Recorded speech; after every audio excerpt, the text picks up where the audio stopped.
insyaallah. Seperti mana tema kita pada hari ini, wanita berkelas surga. Jadi tolong saya jangan difoto, jangan di video baik secara langsung ataupun lewat layar ya. Saya tadi keluar, saya lihat ada beberapa layar di luar dan layar TV. Tolong untuk tidak ambil foto maupun video. Kalau mau rekam suara boleh, suara silahkan direkam. Terbukti suara saya mengandung semacam obat penyakit insomnia. Kalau nggak bisa tidur, orang-orang sekarang suka pada dengerin suara saya yang ada di YouTube maupun di Instagram. Katanya bikin ngantuk, baru salam udah tidur. Baik, teman-teman saya sekalian yang saya muliakan, wanita berkelas surga, wanita yang kelasnya adalah surga, pantesnya masuknya ke dalam surga. Yang seperti apa nih? Mudah-mudahan kita masuk semuanya insyaallah. Amin. Amin ya rabbal alamin. Teman-teman sekalian, ketika Nabi Muhammad menyebut tentang wanita-wanita surga, Nabi ada menyebutkan 4 pemimpin-pemimpinnya untuk kita melihat, berkiblat, untuk kita mencontoh dan mengikut kepada yang disebut oleh Nabi Muhammad alaihissalam dalam hadisnya ini. Kata Nabi Muhammad, nisa'ul jannah arba', perempuan-perempuan surga itu ada 4. Maksudnya di sini perempuan pemimpin surga.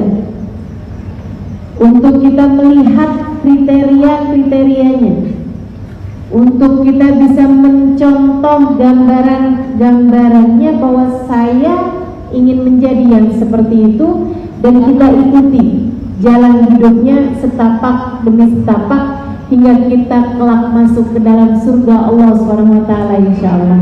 Amin ya rabbal alamin. Nisa'ul jannah arba', perempuan surga itu ada 4 kata Nabi. Siapa Rasul?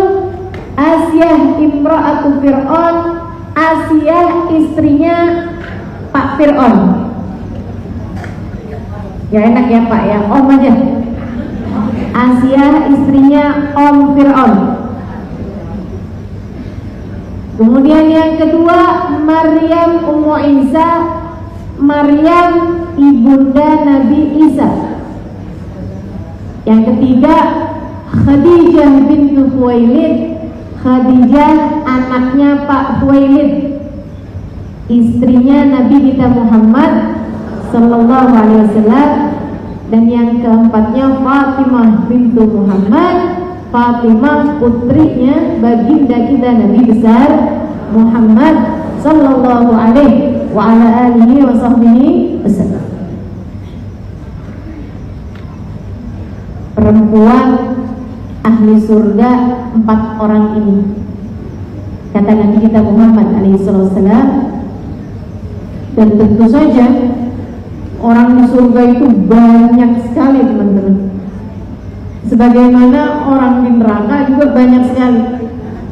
Kita kalau kepengen masuk ke dalam surga mesti mencontoh dari 4 perempuan-perempuan solehah yang telah disebutkan oleh Nabi kita Muhammad sallallahu alaihi wasallam. Sebelum saya ceritakan tentang mereka-mereka ini, saya terlebih memberitahu kepada teman-teman semuanya bahwa tempat kembali kita itu hanya 1 dari 2 tempat. Pilihannya nggak kayak di dunia ini ya. Ada banyak pilihan tinggal. Mau di Ternate, mau di Jakarta, mau di Halmahera, bukan? Mau di Morotai, mau di mana-mana itu. Ada yang disebutkan beberapa pulau, sangat banyak sekali di sini ya. Jadi sekalian, tapi kalau di akhirat tempat tinggal hanya salah 1 dari 2 tempat saja. Pilihannya immal jannah wa na'imaha wa immal nar wa 'adabaha. surga bersama dengan segala kenikmatannya, atau naudzubillah neraka bersama dengan segala azab dan siksaannya. Naudzubillah. Jadi sekalian yang saya muliakan, surga bersama dengan segala kenikmatannya, ataukah neraka bersama dengan segala azabnya? Mudah-mudahan Allah menghindarkan kita darinya. Tempat kembali cuma satu dari dua pilihan itu aja. Kalau kamu gak dimasukin ke dalam surga, ya berarti masuk ke yang belakangnya gitu. Karena surga itu letaknya ujungnya neraka. Makanya orang semua kalau mau masuk surga, ya mesti lewat neraka gitu. A'udzubillahi minasyaitonirrajim. Bismillahirrahmanirrahim. Inhum illa wariduha. Inhum illa wariduha. Tidak ada siapapun di antara umat manusia melainkan akan melewati neraka. Ini adalah ketetapan yang telah ditetapkan oleh Allah Subhanahu wa taala. Tsumma nunajjil ladzina taqaw wa nadharu adh-dhalimina fiha jithiya. Kemudian kami menyelamatkan orang-orang yang bertakwa, kata Allah. Jadi surga itu letaknya sesudah melewati neraka. Di atasnya neraka itu terdapat jembatan yang lurus, sehingga orang menyebutnya siratal mustaqim. Jembatan yang lurus terbentang di antara mahsyar menuju ke surga. Di bawahnya neraka, teman-teman. Siapa yang selamat ketika lewat sampai masuk ke dalam surga, mereka adalah orang-orang yang dihadiahi Allah Subhanahu wa taala keselamatan di akhirat nanti. Waman zuhziha 'anil nar wa udkhilal jannata faqad faz.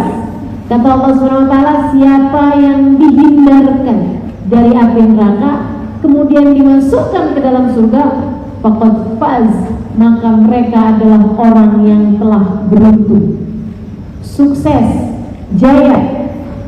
Orang yang sukses adalah orang yang diselamatkan dari neraka dan dimasukkan ke dalam surga.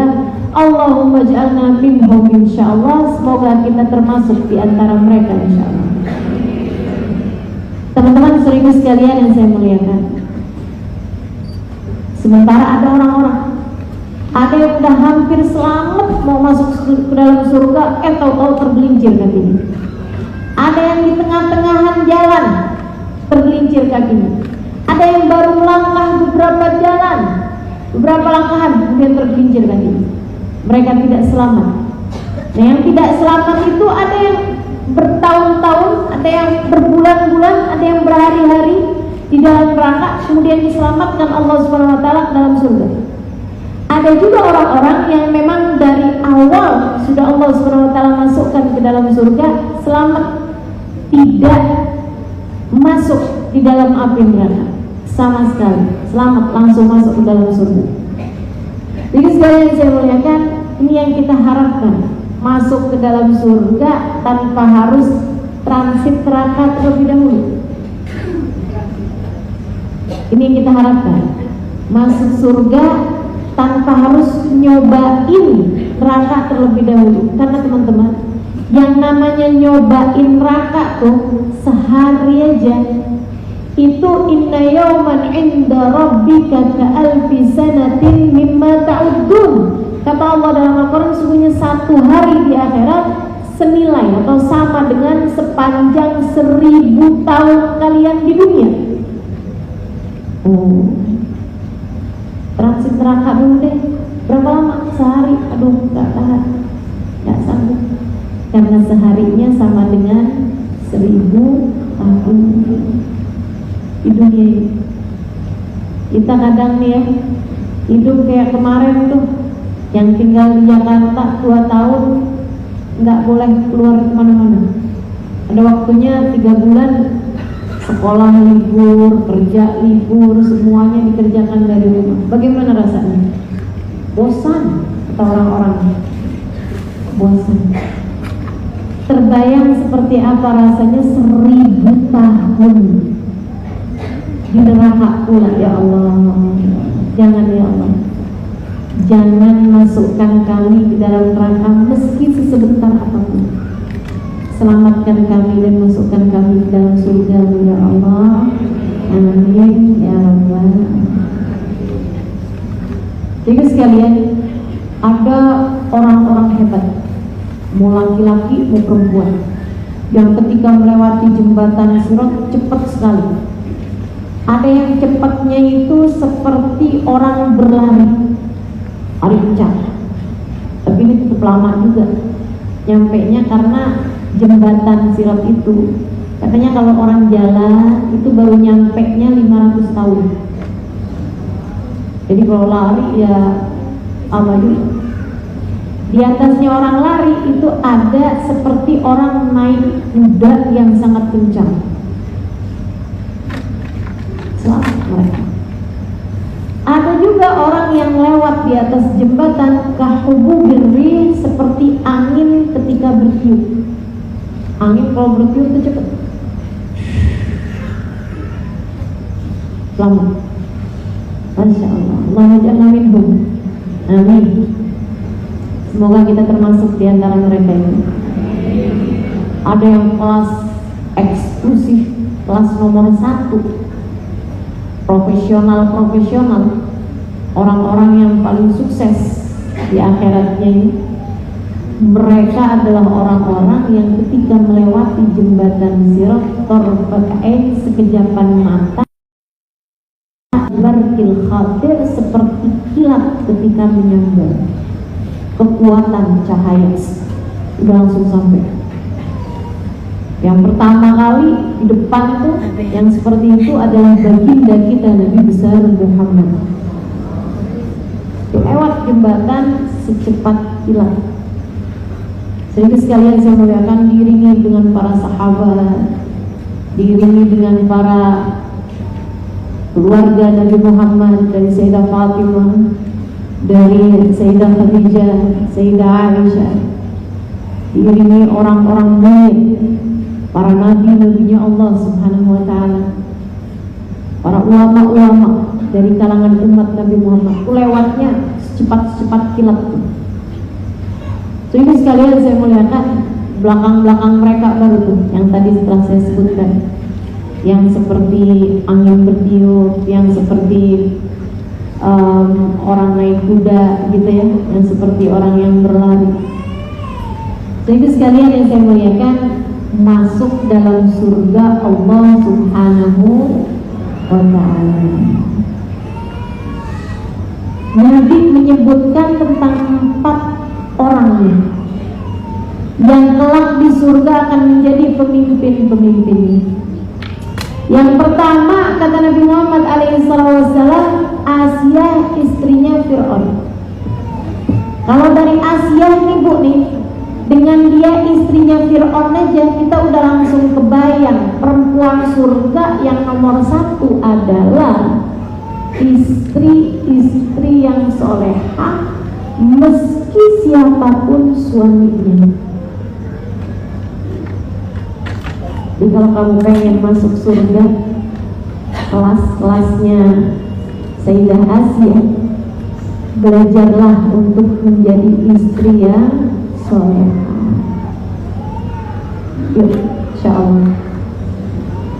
Ustazah, katanya kan suami kan jalan menuju surga nih Ustazah, tapi suami saya nggak sholat Ustazah. Gimana nih? Suami itu kan katanya imam Ustazah, tapi nih suami saya nggak sholat, buru-buru jadi imam. Gimana mau jadi imam, sholat aja enggak? Gimana Ustazah kalau begitu? Teman-teman sedikit sekalian, Nabi Muhammad menyebutkan tentang salah satu dari perempuan surga. Katanya Nabi Muhammad, Asia istrinya Fir'aun. Artinya Asia itu kelak akan masuk ke dalam surga. Fir'aunnya masuk surga apa enggak? Enggak. Sama halnya dengan dirimu, Bu, kalau kamu solehah, siapapun suamimu, pun Tapi kamu dengan menjadi istri yang solehah baginya, kamu layak mendapatkan surga. Suamimu jalan surga, belum tentu dia masuk surga. Kalau dia soleh, dia bisa masuk dalam surga tentu. Tapi kalau dia nggak soleh, gak ada urusan. Akan tapi baktimu kepadanya, akan tapi cintamu padanya, akan tapi sayangmu padanya, akan tapi hormatmu padanya memasukkanmu ke dalam surga. Kata Nabi Muhammad SAW dalam hadis yang lain, Nabi mengatakan, ayyumam ra'atin salat fardhaha, salat syahraha, wa ata'at zawjaha, faltadkhulul jannah min ayyi babin sya'at. Apabila ada seorang perempuan sholat fardunya bagus, sholatnya rapi, zuhur, asar, maghrib, isya, subuh, nggak ditinggal, sesuai waktunya, bagus ngerjainnya, didasari dengan ilmu. Andai dia nggak punya sholat sunnah sekalipun, sholat duha dia enggak, sholat tahajud enggak, qobliyah ba'diyah juga enggak, wasamat syahraha, dan dia puasa Ramadan, puasa yang wajib dia puasai. Selebihnya yang hutang dia bayar, hutang puasa di bulan Ramadan dia bayar. Tapi sholat puasa sunnah dia tidak punya. Senin Kemis nggak ada, puasa Ayyamul Bid tanggal 13, 14, 15 nggak ada. Puasa sunnah dia nggak ikut. Tapi yang wajib dia kerjakan. Dia tinggalkan yang haram-haram, sama dia punya amalan satu aja sebagai amalan tambahannya. Apa itu? Ata'at zawjaha, dia menyenangkan suaminya, dia membahagiakan suaminya, dia menjadi istri yang solehah bagi suaminya. Faltadkhulul jannah min ayyi babin sya'at, kelak di akhirat nanti dia boleh masuk surga dari pintu surga manapun yang dia inginkan. Boleh masuk surga manapun. Jadi teman-teman, semua yang hadir di majelis ini, yang mendengarkan saya pada pagi hari ini, kalau kamu lagi merasa begitu berat menjadi seorang istri yang salehah, ingat ini. Ingat ini. Saya jadi istri yang salehah bukan ngarep suami saya berbuat baik sama saya. Saya membahagiakan hati dia bukan berharap transferannya semakin banyak. Saya akan memuliakan dia bukan karena saya berharap dia tidak berpaling hati, tidak meninggalkan saya. Akan tetapi saya berbuat baik pada dia, saya sayangi dia, saya hormati dia, saya perlakukan dia bak raja, karena saya berharap di akhirat nanti saya diperkenankan masuk surga dari pintu manapun yang saya inginkan. Sebab di sana saya ingin mencari surga yang di dalamnya terdapat Nabi besar Muhammad sallallahu alaihi wasallam, yang di dalamnya terdapat Sayyidah Fatimah, yang di dalamnya terdapat Sayyidah Khadijah, yang di dalamnya saya dapat berkumpul bersama dengan orang-orang yang saya sayangi. Itu. Tapi kok taat sama suami kok berat ya Ustazah? Ya memang berat, kan hadiahnya surga. Kalau ringan-ringan aja palingan hadiahnya kipas angin atau Indomie 1 dus. Tapi karena ianya berhadiah surga, pastilah berat teman-teman saudaraku sekalian, pastilah berat. Tapi subhanallah, subhanallah. Saya punya teman, ini buat jadi gambaran. Saya ada cerita di mana ya, Muhasabah Cinta mungkin cerita ini, salah satu dari bidadari bumi ya, namanya Khadijah. Teman-teman sekalian, saya dulu tinggal di kota Tarim, Hadramaut, Yaman, belajar di sana dan mengajar di sana selama kurang lebih 4,5 tahun. Dan ini diantara Di sana itu meskipun kampung kecil, tapi orang belajar di sana dari berbagai macam negara. Saya ketika belajar di sana, saya dari Indonesia, ada beberapa orang lain juga dari Indonesia, ada yang dari Malaysia, ada yang dari Singapura. Sekarang malah lebih ramai lagi, ada yang dari Brunei, ada yang dari Thailand, deh. Kemudian lagi ada yang dari negara-negara Arab, dari Mekah, dari Madinah, dari Abu Dhabi, dari Kuwait, begitu ya, dari Mesir. Ada juga orang-orang dari negara Barat. Semasa saya di sana tuh ada yang dari Amerika, ada yang dari Inggris, ada yang dari Australia, ada yang dari Swedia, ada yang dari negara-negara Afrika ya, Kenya, begitu kan, Kamerun, segala macam itu, bahkan negara-negara yang saya jarang-jarang dengar.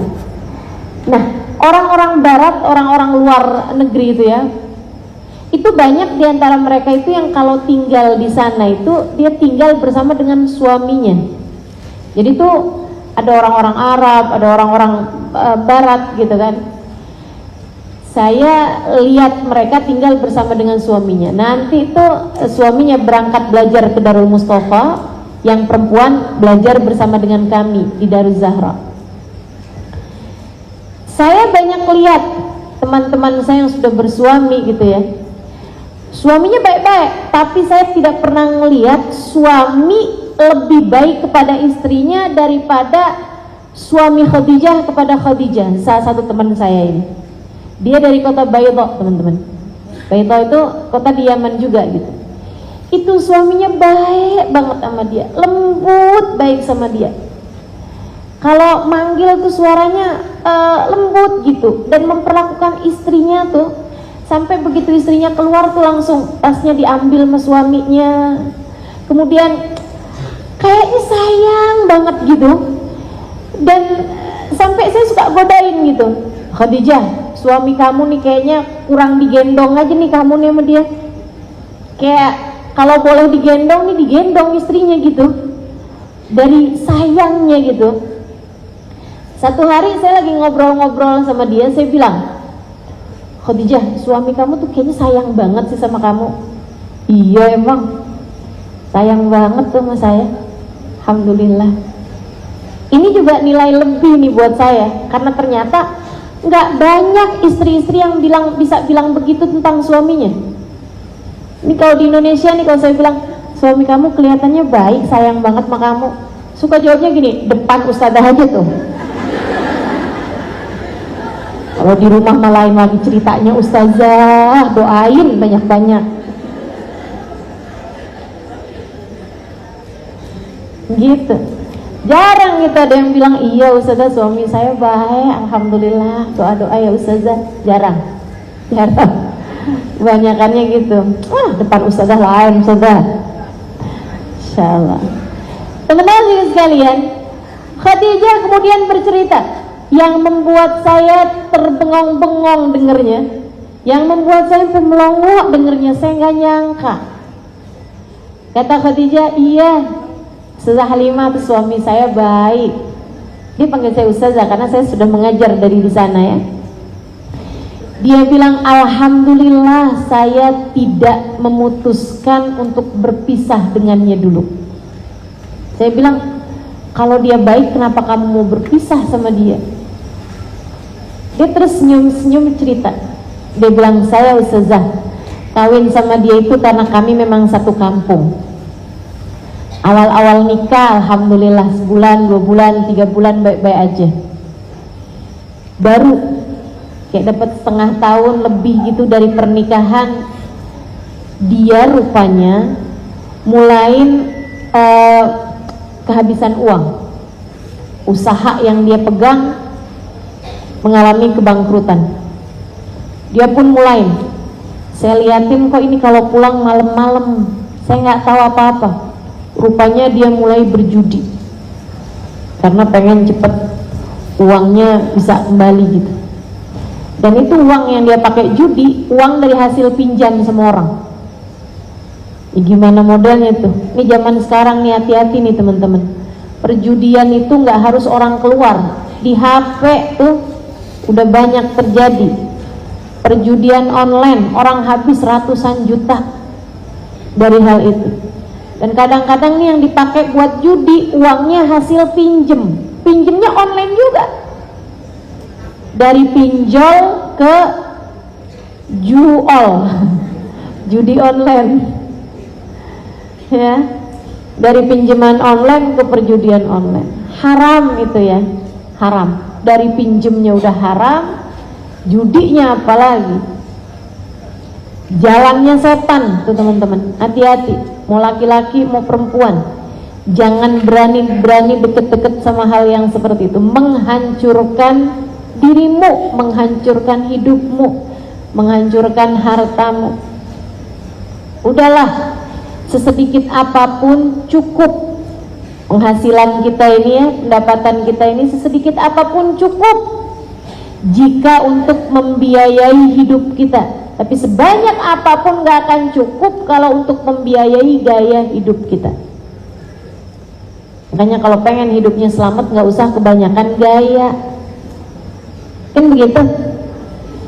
Sesedikit apapun cukup untuk membiayai hidup, tapi sebanyak apapun tidak akan cukup untuk membiayai gaya hidup. Dia bilang, suami saya mulai kehabisan uang sampai habis-habisan. Kami pun mulai jual ini, jual itu, jual ini, jual itu. Dia bilang, mulai nih barang-barang di rumah nih mulai pada habis. Ya, yang asalnya ada lemarinya dikeluar, yang asalnya ada kulkas keluar, yang asalnya ada televisi keluar, begitu. Dia bilang, saya Ustazah buat diri saya sendiri nggak terlalu masalah gitu. Cuman saya sedih aja gitu lihat suami saya kayak begitu kondisinya. Saya kemudian tanya nih sama seorang ustadz gitu, sesudah berbulan-bulan berlalu dari masa hidup yang seperti itu. Saya kehilangan senyum suami saya kehilangan kebahagiaan bersama dengan dia gitu. Saya kemudian tanya sama ustadz yang ada di kampung kami nih, ini gimana nih? Kata ustadznya, ya itu terserah kamu lah. Suami kan memang wajib memberi nafkah, tapi kalau dia sedang dalam ujian seperti ini, terserah kamu bagaimana. Kalau kamu mau sabar ya jalanin aja. Tapi kalau kamu nggak sabar, kamu udah boleh untuk menuntut perceraian dari dia. Saya pikir ya ampun, usia nikah saya baru juga kurang lebih tahunan aja. Masa saya udah mau pisah aja sama dia gitu. Rasanya kok perjuangannya mana gitu. Jadi dia bilang, saya kemudian memutuskan untuk bekerja. Saya yang tahu kondisi masyarakat di Arab, saya tanya, kamu kerja apa Khadijah? Dia bilang, saya bikin roti Ustazah. Kami nih orang Baybak nih banyak yang pinter bikin roti. Dia bilang, kamu bikin roti sarapan. Orang-orang di sana tuh kan banyak roti tuh yang besar-besar tuh, roti tipis tuh, tamis, kubis tuh. Terus dia bilang, saya buat tuh, saya bangun dari pagi-pagi, saya buat roti itu, kemudian saya taruh-taruhkan. Saya minta adik saya buat taruh-taruhkan di restoran-restoran yang terdekat di situ. Alhamdulillah laku rotinya. Jadi kalau untuk membiayai hidup saya dan suami sebenarnya sudah lebih dari cukup. Tapi suami saya nggak tahu kenapa tuh kayak gitu. Dia bilang bukannya dia berterima kasih sama saya gitu karena saya sudah membantu, dia malah sering minta duit sama saya Ustazah. Utang dulu dong uangnya, ntar kalau saya nggak kasih dia ngamuk. Akhirnya saya kasih juga gitu. Dia bilang sedih saya lihatnya. Akhirnya kan jadi kurang juga karena uangnya nggak tahu tuh dipakai buat apa sama dia. Ya rupanya perjudian itu barangkali ya. Dia bilang tambah lama keadaannya tambah semakin menyedihkan gitu. Dia bilang sampai kadang-kadang suami saya itu nggak pulang beberapa hari gitu.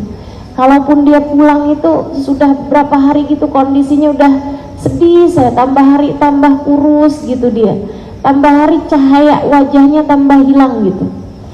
Dia bilang sampai satu malam dia nggak pulang sampai larut malam. Saya udah sempet cari dia kemana nggak dapet. Dia bilang saya tanyain temen-temennya nggak tahu. Jam 12-an, jam 1 pagi rumah saya diketuk. Akhirnya kemudian saya bukain pintu, ada seseorang mengantarkan, dia langsung jalan mengantarkan suami saya. Saya kaget lihatnya, saya seret-seret suami saya, dia nggak sadarkan diri gitu, dalam keadaan mabuk berat ustazah. Ya Allah, sedih sekali saya. Suami saya yang saya tahu orang soleh, suami saya tahunya dia sholat, saya tahunya dia ibadah. Memang sekarang sedang dalam keadaan susah ekonominya, tapi kok ternyata dia seperti ini. Ya Allah, sedih sekali saya. Saya tarik dia, saya taruh dia di atas tempat tidur, saya tungguin dia sepanjang malam sampai waktunya subuh. Saya bangunin dia untuk sholat subuh, dia nggak bangun. Saya coba segala macam cara, dia nggak bangun juga. Saya biarin aja. Akhirnya jam-jam 8, jam 9 dia baru sadar gitu. Kemudian dia pun segera mengerjakan sholat juga. Sudah saya suruh dia buat sholat. Dia bilang, habis itu saya tanya, kenapa kamu kayak begini? Ayolah kita usaha aja gitu, kita kerjain nih bareng-bareng nih. Kehidupan rumah tangga ini kan juga bukan cuma urusan kamu aja, saya kan juga ada di dalam rumah tangga ini. Yuk, apa nih masalah kamu? Tapi dia sepertinya tidak mengindahkan ucapan saya, ustazah. Besok-besoknya semakin tambah parah, sedang berhari-hari nggak pulang. Saya tanya lagi sama ustadz gitu, saya tanya juga sama orang alim lain gitu, ini gimana nih suami saya nih, seperti ini kondisinya gitu. Terus dia bilang, ya itu terserah kamu sebagai seorang istri, gimana kamu mau lanjut aja gitu, atau kamu mau bersabar? Lebih baik gitu kalau kamu sabar, didoain aja. Saya pikir, gimana ya, saya mau putus aja gitu sama dia, sayang sekali. Yang saya tahu suami saya tuh sebenarnya hatinya baik gitu, hanya saja dia sekarang sedang menjalani masa-masa ujian. Apa nih yang dapat saya lakukan? Dia bilang, saya memutuskan untuk mulai bangun tahajud. Nih, istri soleha, kalau kamu sedang ada masalah dalam rumah tanggamu, cobain yang dikerjakan sama teman saya ini. Dia bilang, saya mulai bangun tahajud. Biasanya saya bangun juga di waktu malam tuh, tapi buat bikin roti. Sekarang sebelum saya buat roti, saya sholat dulu beberapa rakaat, terus saya angkat tangan. Dengan linangan air mata saya doakan dia ini. Saya tanya sama dia, Khadijah, kamu doanya gimana? Biar saya bisa ajarin nih sama ibu-ibu di Ternate. Saya bilang, ya Allah, saya cinta sama suami saya. Ya Allah, tolong lihat suami saya. Saya tidak dapat membayangkannya jika terus berada dalam jalan seperti ini, kemana ia akan kembali. Ya Allah, selamatkan suami saya ya Allah, jauhkan ia dari siksa api neraka-Mu, masukkan ia ke dalam surga-Mu, pandang dia dengan pandangan cinta-Mu ya Allah. Bukankah hatinya berada dalam genggaman-Mu? Jadi dia, saya dengerin gitu doanya, dia ketika mendoakan suaminya benar-benar mendoakan suaminya, bukan kelihatannya doain suami, pada nyatanya doain diri sendiri. Ada tuh banyak perempuan-perempuan kayak begitu. Ya Allah, lapangkanlah rezeki buat suami saya. Kelihatannya kayak doain suami ya, biar dia bisa banyak kasih saya. Itu doain suami apa doain diri sendiri?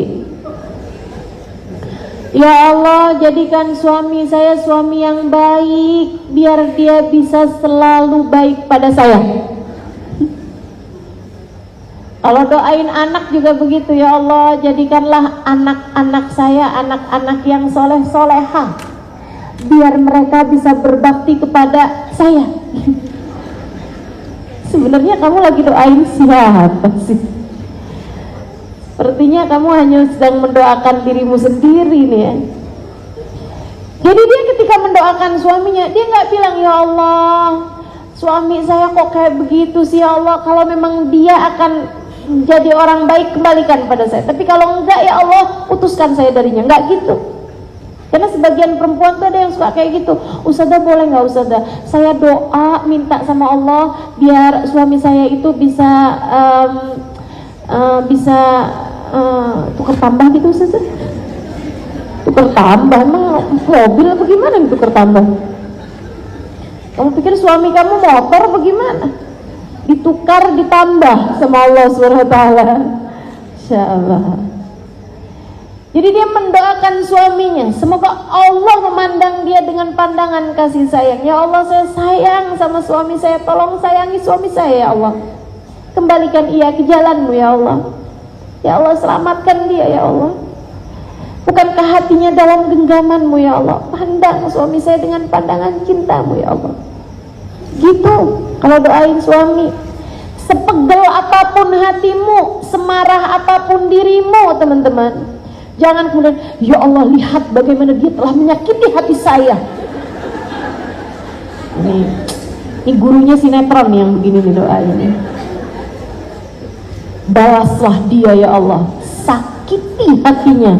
Ya Allah, ya Allah. Doa macam apa itu ya? Teman-teman sekalian sekalian yang saya muliakan, dia terus mendoakan suaminya tuh. Saya kemudian tanya, doa kamu diijabah sama Allah, Khadijah? Dia bilang, enggak ustazah, suami saya malah kabur 3 bulan gak pulang-pulang. Gak instan ya, doa tuh tidak instan, karena kamu meminta kepada Allah Subhanahu wa ta'ala yang punya proses terhadap segala sesuatu. Jadi gak apa-apa, jangan pernah bosan berdoa. Doakan anakmu, doakan suamimu, doakan kedua orang tuamu, doakan saudara-saudaramu, terus doa, terus doa. Jangan bosan, jangan bosan. Aduh capek sudah ustazah, sudah saya doain tapi enggak kena juga ustazah, sudahlah saya udah nggak mau lagi doain dia. Jangan teman-teman, selagi kamu masih terus berdoa, masih ada kemungkinan untuk diijabah. Tapi kalau sudah kamu meninggalkan berdoa, dari mana datang harapan kebaikan tersebut? Saya tanya sama Khadijah ini, apa yang membuat kamu gak putus asa Khadijah? Dia bilang, karena saya tahu malam kalau semakin gelap pertanda fajar sebentar lagi terbit. Malam kalau semakin gelap tandanya fajar sebentar lagi terbit. Dia bilang ketika dia kabur 3 bulan gak datang-datang itu, orang banyak yang cari tahu. Kemudian pahamlah mereka bahwa kondisinya secara keuangan sekarang dia susah. Dan dia suami saya tuh sejak pada dasarnya memang orang baik, orang soleh, banyak bantu orang dulunya. Jadi ketika mereka tahu, oh dia susah, oh dia sekarang punya banyak hutang, maka hutang-hutang itu pun dilunasi oleh kawan-kawannya, dilunasi oleh saudara-saudaranya, satu, sampai semua hutangnya tersebut terlunasi. Kalau tidak orangnya sendiri yang menggugurkan atau menjadikan hutangnya jadi dihalalkan gitu, jadi diikhlaskan. Dia bilang jadi selama 3 bulan itu justru akhirnya orang semua jadi tahu keadaan dia dan semuanya jadi menghalalkan dan mengikhlaskan hutang-hutangnya. Dia bilang mertua saya jadi tahu, semua orang jadi tahu. Mertua saya sampai bilang, ya ampun nak, maaf ya, kita nggak tahu kalau anak kita tuh kayak begitu. Udah, nggak apa-apa deh, kamu yang sabar aja. Nanti kalau dia datang, kita akan minta dia buat menceraikan kamu. Saya bilang jangan mah, udah nggak apa-apa. Bismillah, insya Allah, mudah-mudahan dia tuh sebenarnya orangnya baik kok. Didoakan saja ya mah ya. Saya tanya, kemudian fajarnya terbit Khadijah? Iya. Dia bilang 3 bulan lebih dari dia saat pertama kali kabur itu. Satu malam dia yang memang masih pegang kunci rumah ya. Satu malam saya lagi tidur, Tiba-tiba saya dibangunkan karena ada orang bangunkan saya, pegang-pegang gerak-gerakan kaki saya. Saya kebangun, saya lihat dia di tepi tempat tidur. Tapi dia tidak berani melihat saya gitu, tidak berani deketin saya. Saya kemudian duduk, saya liatin dia, kurus sekarang. Dia nunduk aja. Saya liatin rambutnya udah agak panjang, terus jambangnya nggak urusan gitu. Seksian sekali lihat dia. Dia nanya sama saya kayak gini, Khadijah, dengan tanpa lihat saya, kamu masih istri saya bukan? Saya bilang, lah kamu gimana? Kan yang punya hak cerai kamu. Kalau kamu merasa belum menceraikan saya, berarti saya masih istri kamu gitu. Terus dia bilang begini, maksud saya kamu masih mau gak jadi istri saya? Saya segera menjawab, iya, tentu saja. Gak pakai kebanyakan syarat nih, kayak ibu-ibu Ternate. Mau saya tapi dengan syarat 1, 2. Masya Allah, panjang banget syaratnya. Tanda tangani dulu syaratnya, baru saya mau jadi istri kamu gitu. Dia bilang, tentu saja, kata Khadijah, saya akan selalu jadi istrimu. Terus saya tanya, gimana keadaan kamu? Dia bilang, saya baik, alhamdulillah. Kalau kamu masih mau jadi istri saya, Khadijah, siap-siap yuk. Saya bilang, emang kemana? Saya mau bawa kamu ke tempat yang sangat indah sekali. Di mana itu? Di Tarim. Tarim. Kita mau naik mobil, kita menuju ke Tarim. Di sana ada seorang habib, di sana ada seorang guru yang saya rasa akan dapat membimbing kita ke jalan menuju surga. Saya sudah berjumpa dengan Habib Umar bin Hafid. Saya ketemu sama beliau dan saya tahu bahwa beliau adalah seseorang yang bisa memberikan kepada saya apa yang saya cari selama ini. Emang kamu cari apa, kata saya? Khadijah nih.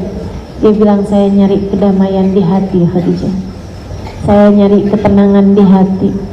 Mari kita pergi ke sana. Dia bilang, begitu saya dengar nama Habib Umar bin Hafid, saya pun langsung semangat juga, karena saya sering dengar namanya. Dan saya tahu beliau adalah seorang ulama yang sangat soleh, ulama yang sangat ikhlas, ulama yang bisa bawa kami ke sana menuju Allah Subhanahu wa taala. Saya bilang, tapi gimana nanti kita kalau tinggal di sana? Katanya suaminya, saya udah bilang sama Habib Umar, saya mau bawa istri saya kemari, Bib, kasih kepada saya pekerjaan. Kata Habib Umar, iya, kalau gitu kalian bisa bikin roti di dapur kami. Jadi saya udah dapat kerjaan tukang bikin rotinya Habib Umar. Ayo cepetan Khadijah, kita jalan bersama-sama ke sana. Dia bilang, hari itu kami menempuh perjalanan naik mobil, mobilnya nggak pakai AC, jalanannya sangat terik, panas ya. Dia bilang, tapi sepertinya itu adalah perjalanan yang paling indah bagi saya, karena kami berdua sudah sama-sama satu hati, bergerak berdua bersama menuju surga Allah Subhanahu wa ta'ala. Teman-teman sekalian, nih suaminya dari yang kayak begitu sampai kemudian seperti yang tadi saya sampaikan, tuh istrinya kayak kurang digendong aja sama dia. Baik banget sama istrinya. Rupa-rupanya karena istrinya adalah istri-istri sekelas Asia nih, istri-istri berkelas surga, wanita berkelas surga. Yuk, ini nggak masuk nih, istri-istri tukang ngomel minggir. Istri-istri suka nuntut suami, dah minggir dulu nih. Ini bukan kelasmu. Ayo belajar untuk bisa menjadi wanita berkelas surga, ya. Selalu baik pada suaminya, selalu tulus pada suaminya, selalu ikhlas mendoakan suaminya, bersama-sama menuju surga Allah Subhanahu wa taala insyaallah. Ustazah, suami saya suka marah-marah. Ya udah biarin dia aja, kamu jangan. Marah-marah kan gak enak ya. Jadi kalau suami marah biarin aja, gak apa-apa, kamu liatin aja. sambil senyum. Ntar kalau dia nanya, kamu kenapa senyum-senyum? Seneng jadi istri kamu.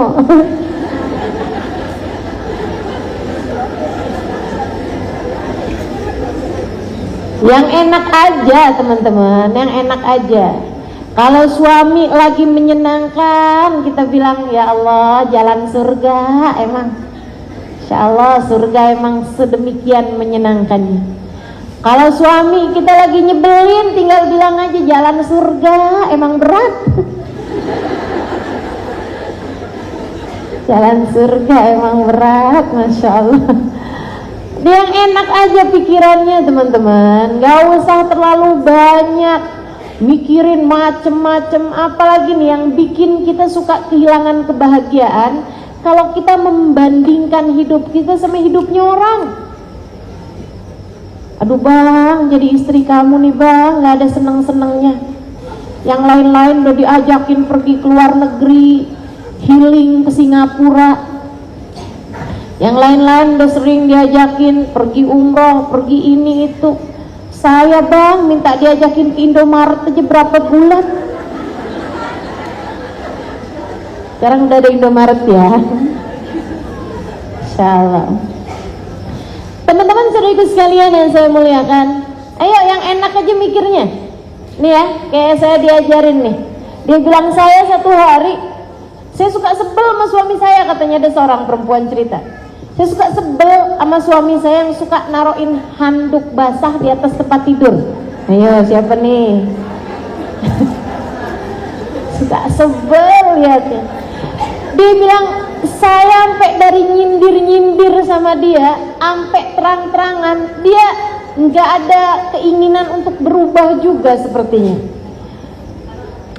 Saya sampai dari mulai nyindir, ya Allah karuniakan kepada kami handuk yang bisa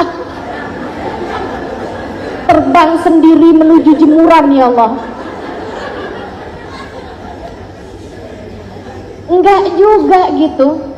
Sampai saya ngomongin secara terus terang, apa susahnya sih naruhin handuk itu nggak di atas tempat tidur? Apa susahnya naruhinnya di atas jemuran gitu? Dia sukanya bilang, bawel, istri cerewet, cuman kayak beginian doang. Dia bilang, ya Allah, akhirnya tuh suka berantem untuk hal-hal yang kecil-kecil seperti ini nih.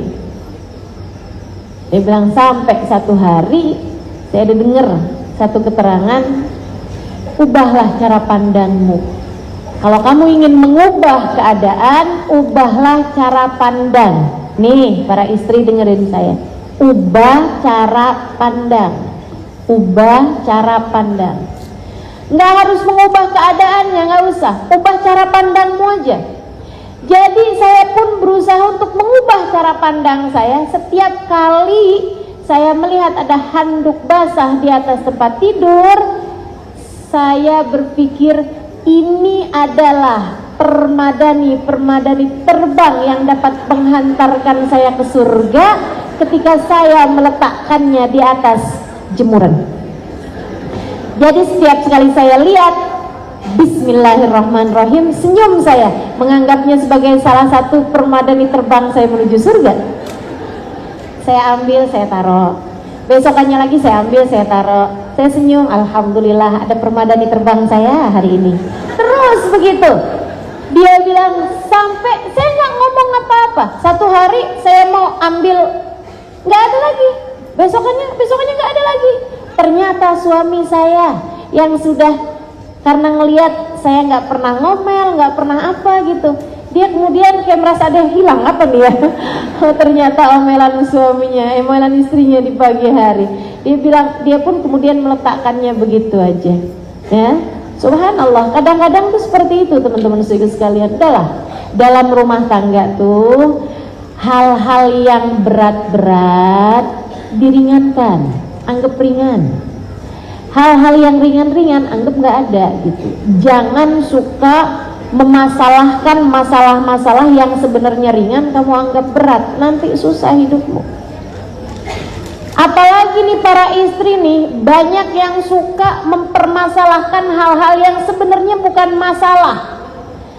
Kamu harus ingat, wahai segenap istri, kamu harus ingat Masalah rumah tangga itu nggak sebercanda itu. Jadi jangan suka mempermasalahkan hal-hal yang sebenarnya nggak ada masalah dalam rumah tanggamu gitu. Kayak yang cari aja gitu, apa aja gitu yang bisa bikin bertengkar gitu. Suka ada tuh yang kayak begitu. Kayaknya kalau nggak bertengkar seminggu gitu kayak ada yang kurang gitu. Jangan begitu, udahlah. Masalah-masalah remeh kayak nggak ada aja gitu anggapnya. Teman-teman sekalian saya muliakan, prioritas, pikirkan prioritas. Apa nih prioritas? Menuju surga. Prioritasmu adalah menuju surga. Jadi sekalian yang saya muliakan, ada nih sepasang suami istri lagi jalan di waktu malam. Mereka udah nikah 10 tahunan. Jalan nih di waktu malam kayak ke lagi inilah ya, lagi liburan gitu. Kayak ada di taman-taman gitu. Tahu-tahu kedengeran suara kwek kwek kwek kwek kwek.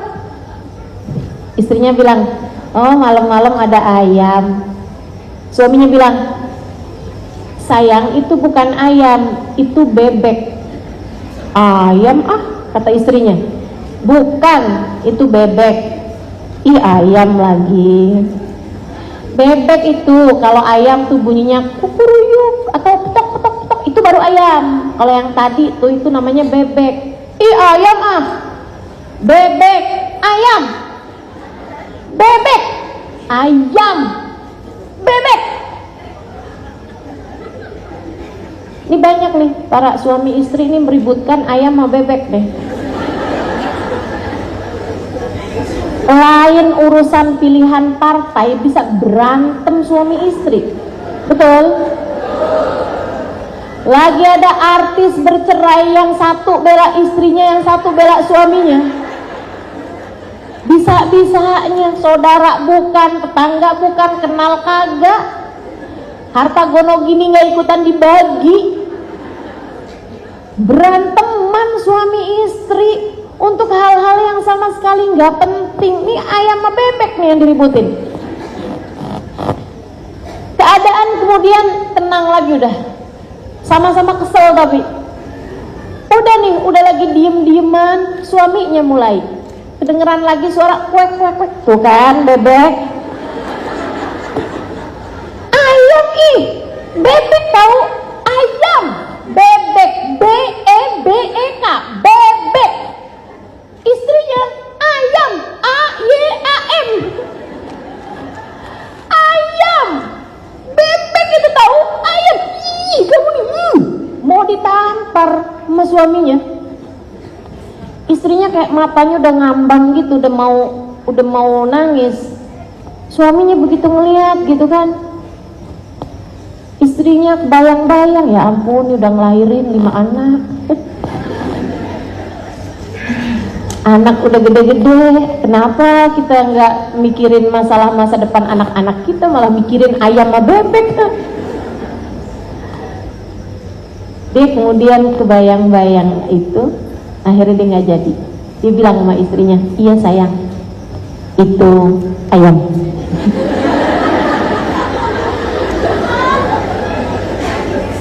Ya lah teman-teman saya sekalian, betapa banyak rumah tangga kita ini urusan-urusan yang nggak jadi prioritas, akhirnya bikin rusak rumah tangga. Apa ustazah yang bukan prioritas?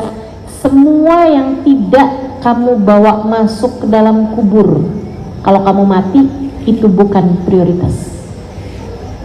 Apapun yang gak kamu bawa mati ketika masuk ke dalam alam kubur, itu bukan prioritas bagimu, wahai muslimah. Maka urusan rumah asalnya kamu punya besar, kamu jual jadi beli rumah yang kecil, prioritaskah? Bukan. Mobil yang kalian beli dengan susah payah kemudian harus kalian jual karena berganti dengan beli motor sekarang, apakah itu prioritas? Bukan. Yang prioritas adalah apapun yang membawa kalian masuk ke dalam surga Allah Subhanahu wa taala. Apapun. Salatmu itu adalah prioritas. Ibadahmu pada Allah, anak-anak soleh solehah itu adalah prioritas. Sebab itu yang akan kalian bawa masuk nanti ke dalam alam kubur kalian. Tak taatmu kepada suamimu, ucapan yang keluar dari mulutmu kepada suamimu, itu yang akan kamu bawa sampai masuk kalian ke dalam alam kubur. Maka jagalah yang benar, yang benar, yang benar.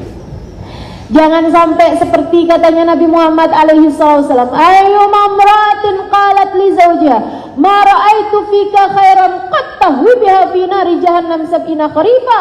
Kalau ada seorang perempuan berkata kepada suaminya, ya ampun bang, sepanjang hidup kamu nyusahin saya mulu, kamu tidak pernah berbuat baik pada saya, sejak saya menikah dengan kamu, akan membuat perempuan tersebut terjerumus neraka jahanam 70 tahun lamanya. Hati-hati mau ucapan, hati-hati sama ucapan. Tiap kali mau mengatakan sesuatu yang menyakitkan hati suami, tahan diri, istighfar, kemudian bilang, ya Allah, ampuni saya ya Allah, saya ingin menjadi salah satu dari penghuni surga. Seorang perempuan yang mulia, yang berkelas surga, akan mampu memuliakan suaminya, siapapun suaminya. Dan perempuan hina yang berkelas neraka akan mampu menghina suaminya, siapapun suaminya. Mau suaminya orang mulia kayak gimana, kalau istrinya emang perempuan hina, dia hanya akan hina suaminya, teman-teman. Akan menghina suaminya, menghujat suaminya, marah-marahin suaminya, berkata yang gak baik tentang suaminya. Ya kayak begitu, karena emang kelasnya bukan kelas surga. Tapi perempuan berkelas surga akan mampu hormat sama suaminya. Semoga kita menjadi salah satunya, insya Allah. Tuh Asia. Yang kedua, Sayyidah Maryam. Ini buat adik-adik jomblo, buat perempuan-perempuan yang tidak punya suami. Ustazah, kok kayaknya kalau bahas surga urusannya buat istri mulu. Nih kita-kita nih yang gak nikah gimana dong Ustazah? Emang gak bakalan masuk surga gitu? Ya adik-adik sih kita doain ya, mudah-mudahan nanti bertemu dengan jodohnya. Tapi perempuan itu walaupun tidak menikah misalnya gitu, atau sudah menjanda gitu misalnya, atau memang belum pernah menikah atau belum sempat menikah kemudian meninggal dunia, bukan berarti kamu tidak bisa menjadi ahli surga. Justru surga sangat besar kemungkinan bagimu, teman-teman. Sebab Nabi Muhammad ketika menyebutkan tentang ahli surga, tentang perempuan berkelas surga, Nabi yang keduanya menyebutkan tentang Sayyidah Maryam. So, ikut sekalian saya muliakan, Sayyidah Maryam itu siapa? Ibunda Nabi Isa. Katanya belum pernah menikah. Memang Al-Adra julukannya, perempuan perawan. Akan tapi Allah Subhanahu wa taala kemudian menjadikannya, perempuan suci ini, sebagai tanda dari kekuasaan Allah Subhanahu wa taala. Allah Subhanahu wa taala menjadikannya ibunda Nabi Allah Isa alaihi salam, tanpa pernah disentuh oleh seorang laki-laki. Adik-adik atau kakak-kakak yang ada di sini, mungkin dia tidak menikah atau dia menjanda gitu ya, pernah menikah tapi kemudian tidak panjang usia pernikahannya karena satu dan lain hal. Jadilah perempuan yang mampu menjaga diri. Pandai-pandailah jaga hati, jaga diri, teman-teman. Kayak Sayyidah Maryam. Jadilah perempuan yang suci.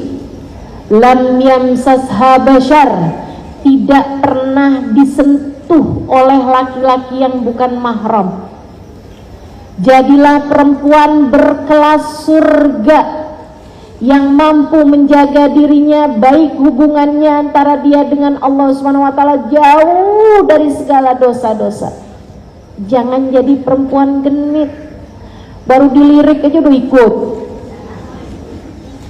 baru disapa aja apa kabar, wah udah rusak deh, rusak sholat, rusak ibadah, rusak semua yang kebayang dia aja.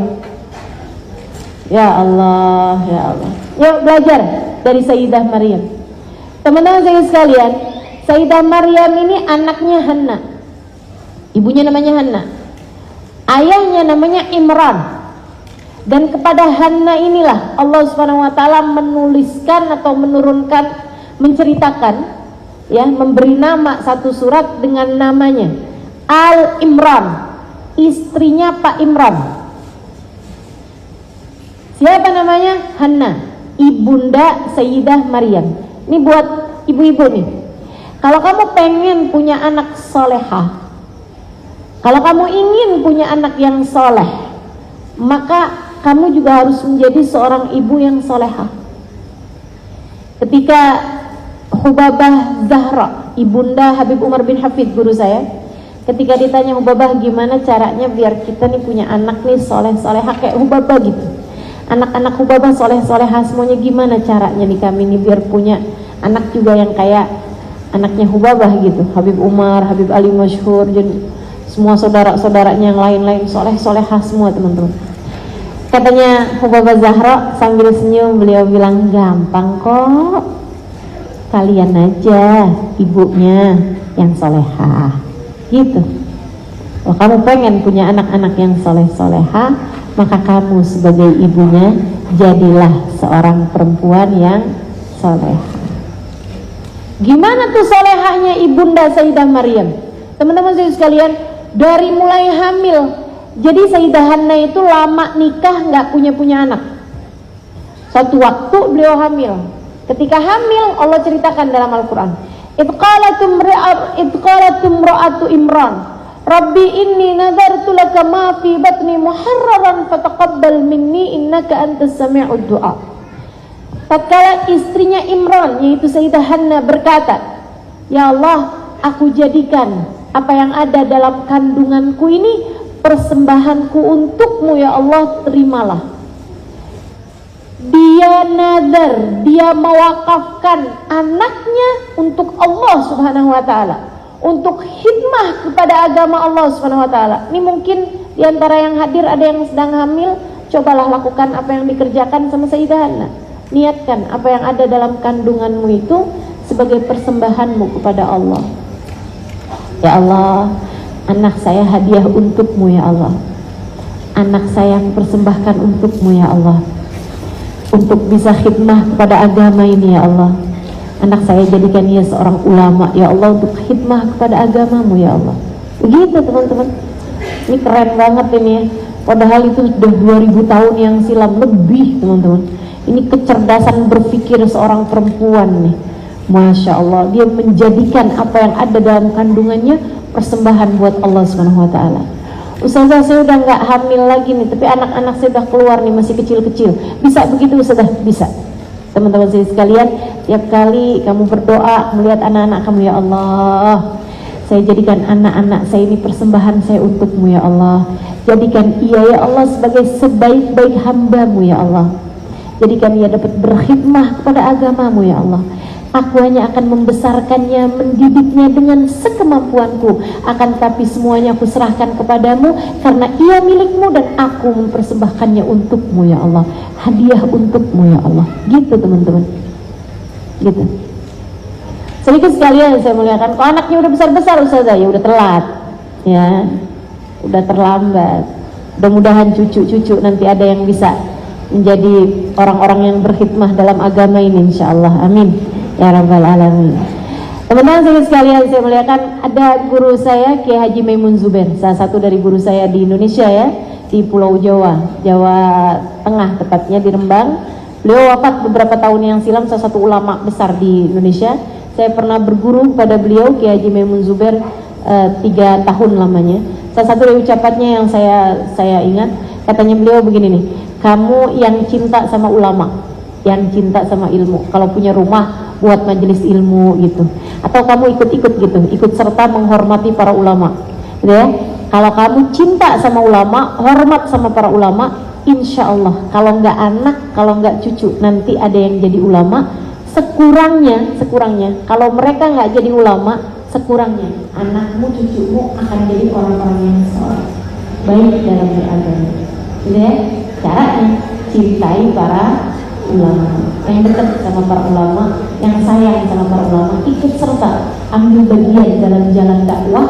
Insya Allah Allah Subhanahu Wa Taala karuniakan seperti itu, karuniakan kesolehan keluarga kita. Allah karuniakan kesolehan keluarga. Jadi sekalian yang saya muliakan, Sayyidah Hana.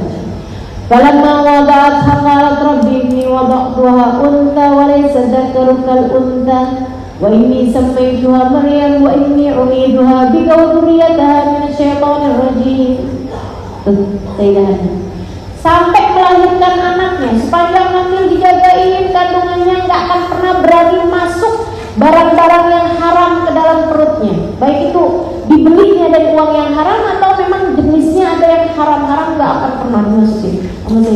Sepanjang hamil zikir, doa terus dilakukan Sayyidah Hana sambil mewakafkan apa yang ada dalam kandungannya, persembahan buat Allah Subhanahu Wa Taala.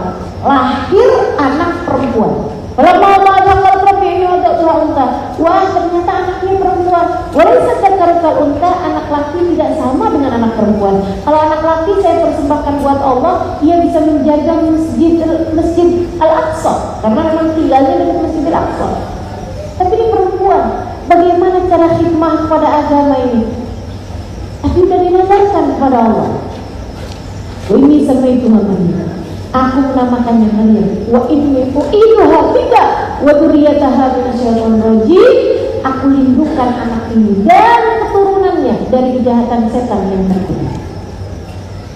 Teman-teman sekalian yang saya muliakan, fataqabbalaha rabbuha biqabulin hasanin wa ambataha nabatan hasana wa kaffalaha Zakaria. Maryam ini teman-teman saya sekalian, Allah terima doa ibunya sehingga anaknya ambatah Allah nabatan hasanah, Allah tumbuhkan dalam hatinya benih-benih kebaikan. Ini dikarunia Allah. Allah punya anak yang sudah dari sejak awal Allah tumbuhkan padanya benih-benih kebaikan. Itu bisa Allah berikan padanya jika kamu adalah seorang perempuan yang salehah. Ya, jadilah perempuan yang salehah, istri yang salehah kepada suamimu. Kamu juga salehah kepada Allah, gak berani bohong, gak berani ngambil yang bukan haknya, jaga lisan, gak pernah berani fitnah orang, ngata-ngatain orang. Kamu jaga hidup kamu, teman-teman saudara sekalian, kamu salehah, insya Allah. Nanti kalau kamu hamil, Allah SWT ambatah Allah nabatan hasanah. Allah Subhanahu Wa Taala akan menjadikan anak tersebut sudah Allah taruhkan dalam hatinya benih-benih kebaikan. Wa kaffalaha Zakaria, dia carikan guru yang baik bagi anaknya, yaitu pamannya sendiri, Nabi Allah Zakaria. Dididik. Itu juga. Kalau kamu pengen anak-anakmu jadi anak yang soleh-solehah, cari guru yang baik buat mendidik anak-anakmu. Sekolahkan kalau perlu, apalagi nih Ternate ini sangat perlu kepada para dai, sangat perlu kepada para daiyah, sangat perlu ustaz, sangat perlu ustazah. Karena teman-teman sedikit sekalian, yuk cari sekolah-sekolah yang bagus-bagus. Banyak kok, banyak. Di Al-Khairat sendiri kan juga ada sekolah-sekolah yang bagus. Ya, di Ternate maksud saya adalah khairat, sekolah yang bagus. Di Jawa banyak sekali pondok-pondok pesantren yang dibina oleh para ustadz, oleh para habaib, oleh para orang-orang yang soleh-solehah, sehingga insya Allah melahirkan orang-orang yang baik-baik juga, orang-orang yang soleh-solehah juga, sampai nantinya mudah-mudahan akan ada ulama-ulama nih dari Ternate yang belajar dari ulama-ulama dunia ya. Habib Umar bin Hafid misalnya gitu, pergi ke Mekah sana itu ada Sayyid Ahmad bin Muhammad bin Ali bin Abbas al-Maliki, ya, putranya Sayyid Maliki. Di Madinah sana ada Habib Zain bin Smith. Mudah-mudahan biar banyak ulama-ulama lahir dari kota ini, teman-teman saudara sekalian, dengan kamu mencarikan untuk anak-anakmu guru-guru yang saleh-saleh. Kullama dakhala 'alaiha Zakaria al-mihrab wajada 'indaha rizqan. Nih Maryam punya ibu solehah, punya bapak soleh, Nabi Allah Imran, Nabi dan bukan Rasul, ya. Punya bibi dididik oleh seorang guru yang sangat soleh, paman beliau Nabiullah Zakaria. Lengkap udah. Ibunya sangat menjaga jangan sampai ada makanan haram masuk dalam perut dirinya maupun perut anaknya, sehingga ianya menjadi semua sebab-sebab kesolehan terkumpul di dalamnya. Kerjanya nih dek nih yang saya minta kalian buat mencontoh Sayyidah Maryam, membangun hubungan antara dia dengan Allah SWT. Kerjanya Sayyidah Maryam membangun hubungan antara dia dengan Allah SWT, membangun rumah untuknya di surga. Itu sekalian yang saya mengatakan.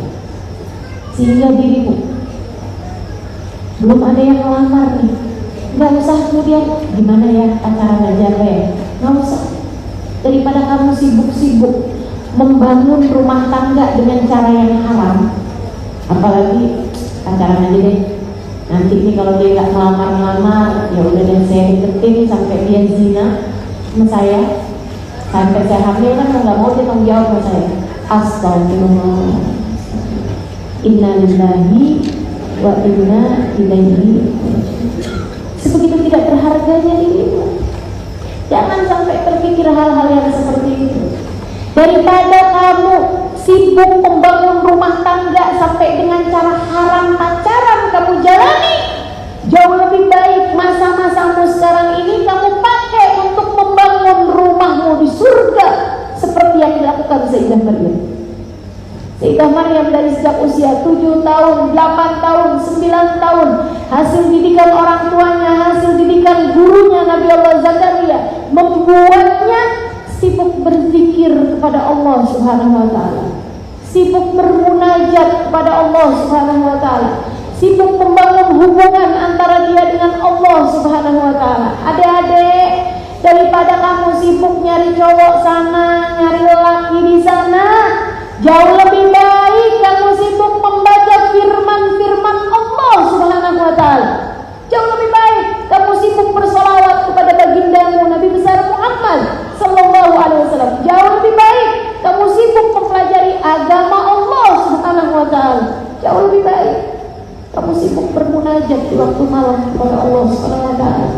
Seraya kamu mengangkat tangannya, ya Allah, ya Allah, ya Allah. Aku adalah hamba-Mu ya Allah. Aku berharap cinta-Mu ya Allah. Di saat sebagian teman-temanku sudah merasakan manisnya cinta manusia, ya Allah, aku meminta kepadamu manisnya cinta-Mu untuk hatiku ya Allah. Aku berharap Kau memandangku dengan cinta, mencukupiku dari cinta siapapun selain-Mu ya Allah. Minta cinta Allah SWT. Bangun surgamu di sana ya. Bangun surgamu. Yang sudah menikah belum tentu bahagia. Betul?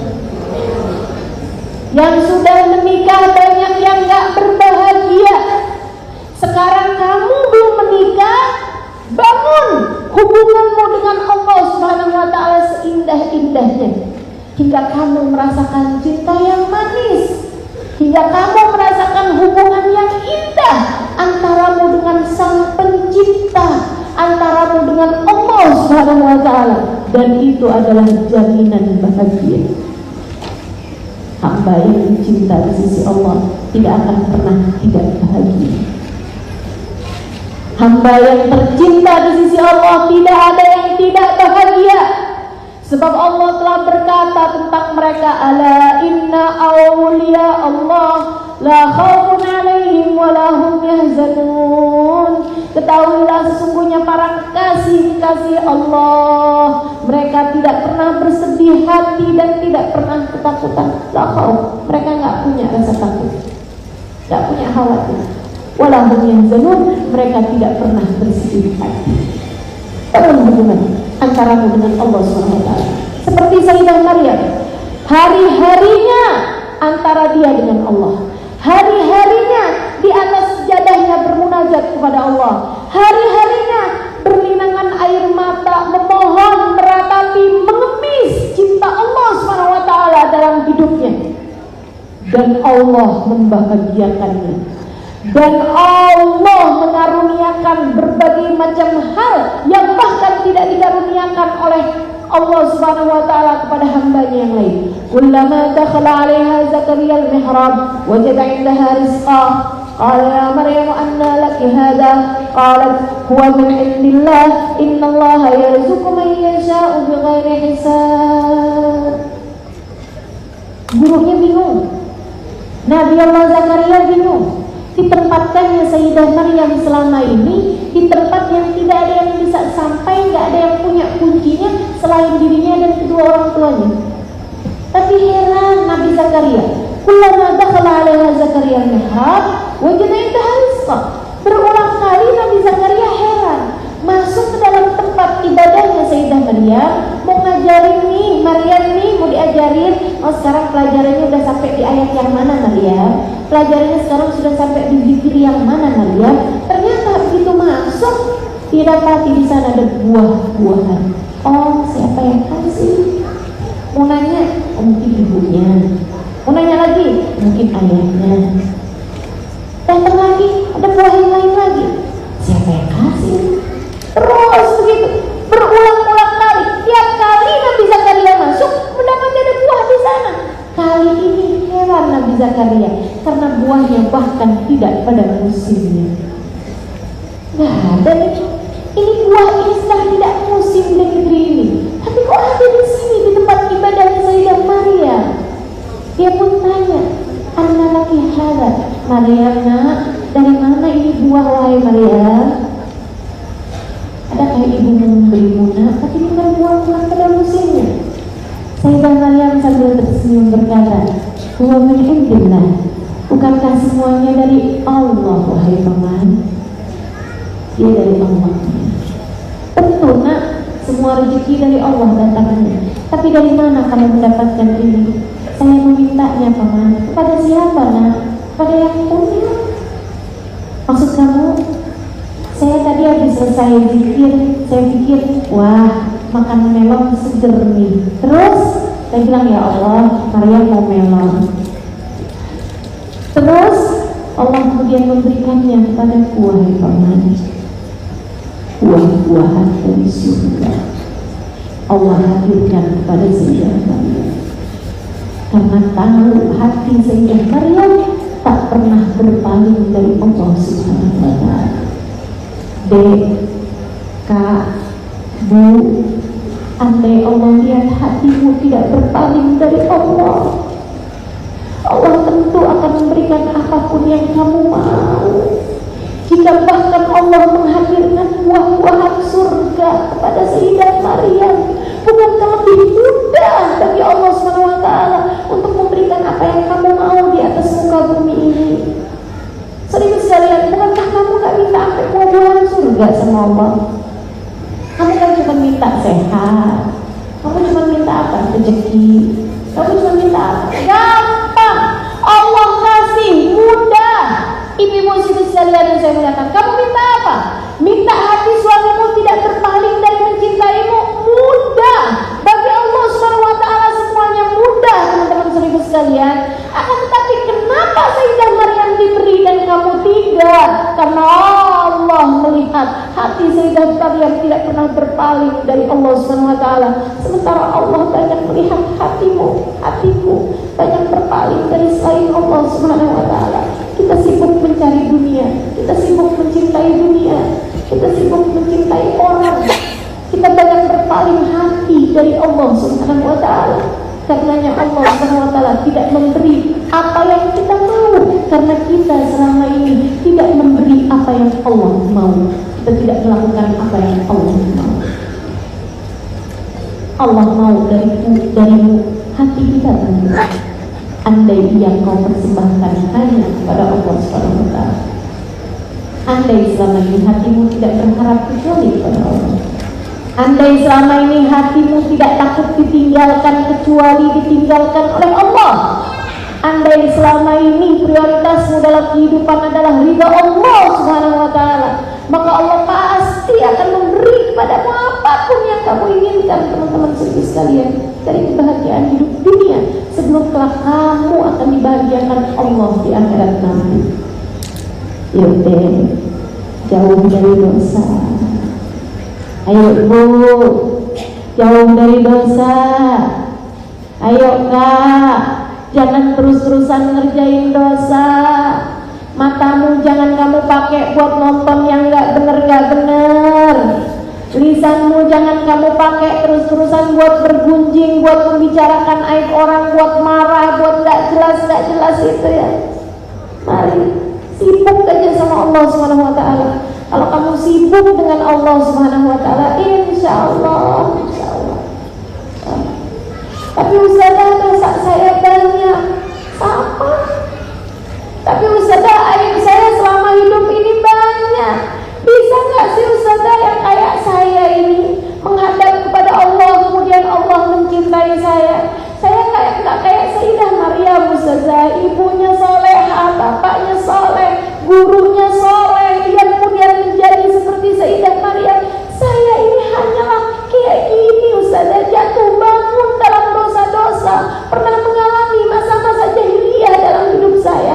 Bisakah saya datang kepada Allah, kemudian Allah berkenan menerima saya? Ya. Allah Subhanahu wa ta'ala telah berkata dalam hadis qudsi, kata Allah, apabila aku melihat hambaku datang bertaubat padaku dengan bergunung-gunung dosa, aku akan datang kepadanya dengan bergunung-gunung ampunan. Apabila aku melihat hamba-hambaku datang padaku dengan bergunung-gunung dosa, bertaubat padaku, aku akan datang padanya dengan bergunung-gunung ampunan. Saudariku sekalian yang saya muliakan, jangan putus asa. Allah Maha Rahman, Allah Maha Rahim, Allah Maha menerima hamba-hambanya, meskipun sekotor apapun hambanya, meskipun sehina apapun hambanya. Datanglah padanya teman-teman sekalian, datanglah padanya. Kerjakan ibadah pada Allah, taubatlah pada Allah, bangunlah di waktu malam, menangislah padanya, katakan padanya, ya Allah, jika Engkau hanya berkenan menerima hambamu yang soleh-solehah, jika Engkau hanya berkenan menerima hambamu yang baik-baik saja, lantas orang seperti kami yang jatuh bangun dalam kemaksiatan, kepada siapa harus datang, ya Allah? Engkau yang menamakan dirimu sebagai Tuhan yang Maha Pengampun, ya Allah, ampunilah hambamu ini, ya Allah. Beriku sekalian yang saya muliakan, Allah berfirman dalam Al-Quran, A'udzu billahi minasyaitonir rajim, Qul lilladzina asrafu ala anfusihim la taqnatu min rahmatillah, innallaha yaghfiru dzunuba jami'an. Allah berkata kepada Nabi Muhammad, Qul, sampaikan kepada umatmu wahai Nabi Muhammad, lilladzina asrafu ala anfusihim, kepada umatmu yang bergelimangan dengan dosa, kepada umatmu yang suka berani-berani melanggar aturan, sampaikan kepada umatmu, hamba-hambaku yang telah berani-berani berbuat dosa selama ini. Katakan kepada mereka, katakan apa ya Allah kepada kami umat Nabi Muhammad, katakan apa kepada kami? Bahwa azabmu begitu pedih begitu, bahwa surgamu begitu jauh dari kami begitu. Bukan, kata Allah, sampaikan kepada mereka, umatmu wahai Nabi Muhammad, hamba-hambaku yang telah bergelimangan dosa selama ini, la taqnatu min rahmatillah, jangan pernah mereka putus asa dari rahmatnya Allah. Sampaikan kepada para pendosa dari hamba-hambaku, ya Allah, janganlah pernah mereka berputus asa dari rahmatku. Alhamdulillah, alhamdulillah.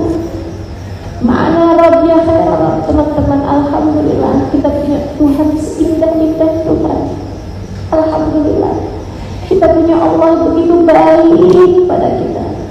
Bahkan kepada para pendosa semacam kita Allah bilang, jangan putus asa dariku. Aku akan berkenan menerimamu selagi kau datang padaku, bertaubat padaku. Innallaha yaghfiru dzunuba jami'a. Sesungguhnya Allah dapat mengampuni dosa secara keseluruhan. Dosamu semuanya, dari kamu balik sampai dengan sekarang, semuanya. Jika kamu datang pada Allah Subhanahu wa taala mohon ampunan, Allah akan menerima taubatmu, teman-teman sekalian. Semuanya.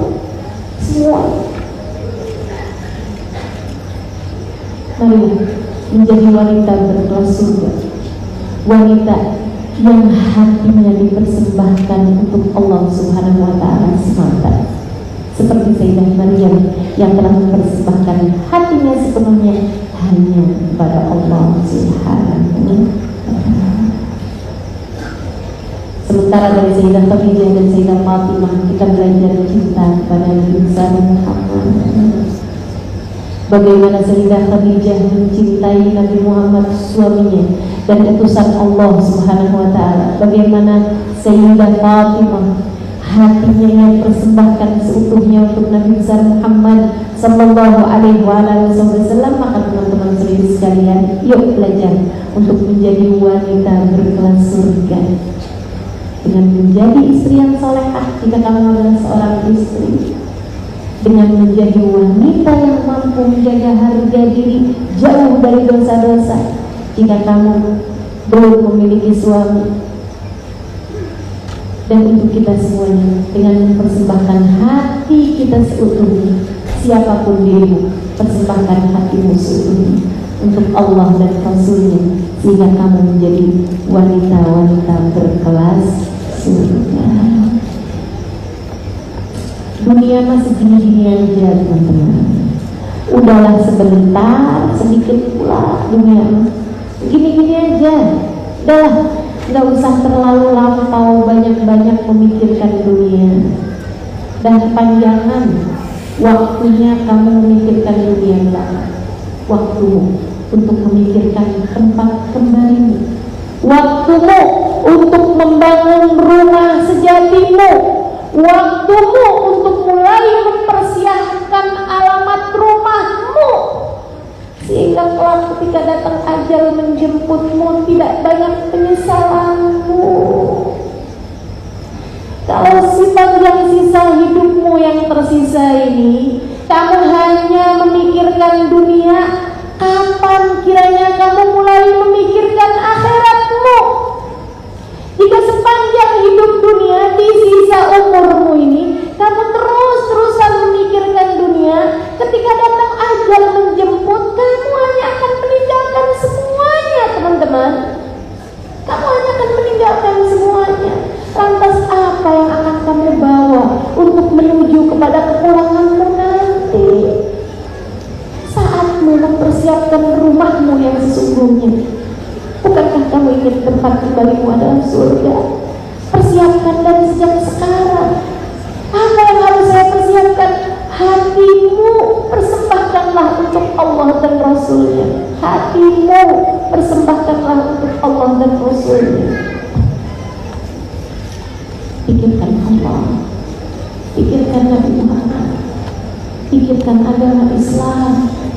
Saudari sekalian yang saya muliakan, agar ada yang bisa kita bawa ketika kita kelak menghadap Allah Subhanahu wa taala.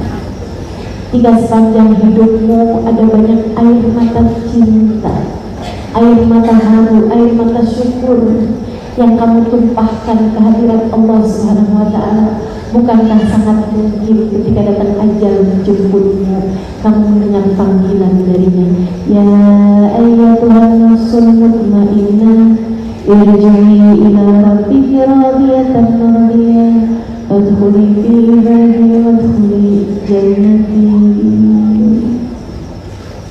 Wahai pemilik hati yang tenang, wahai pemilik hati yang sudah mempersembahkan hatinya untukku, kata Allah, Wahai pemilik jiwa-jiwa yang tenang, yang aku berkenan ada di dalamnya. Orang tuh hatinya baru bisa tenang kalau ada Allah dalam hatinya.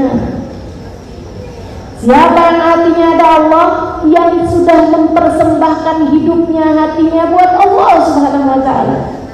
Ketika ajal datang menjemputnya, Allah bisikan, wahai pemilik hati yang tenang, irji, saatmu kembali, saatmu pulang, saatmu pulang ila Rabbi, kepada Tuhanmu. Radiyah, kamu cinta padanya, mardiyah, Allah pun cinta padamu.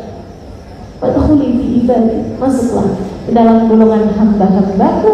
Wadkhuli jannati, masuklah kalian ke dalam surga. Mudah-mudahan semua yang hadir di sini jadi calon-calon penghuni surga. Semua yang hadir di sini jadi wanita berkelas surga. Mudah-mudahan yang mendengarkan kajian ini pada hari ini, semuanya semoga Allah SWT jadikan sebagai calon-calon penghuni surga, insya Allah. Amin ya rabbal alamin. Maka kita tutup majelis kita ini dengan sama-sama beristighfar, sama-sama mohon ampun pada Allah SWT. Teman-teman serius sekalian yang saya muliakan, hasil dari perkumpulan seperti ini, saya akan selalu senang untuk mengakhiri majelis dengan kita berdoa bersama, mohon ampunan bersama. Biar kenapa? Biar yang dosa-dosanya banyak kelihatan jadi samar-samar. Ini kalau lagi kumpul begini nih teman-teman, ini Allah melihatnya satu kesatuan.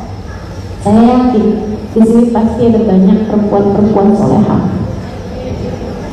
yang dosanya sedikit, atau kalau malah udah gak ada dosa karena banyak mendapati ampunan dari Allah SWT.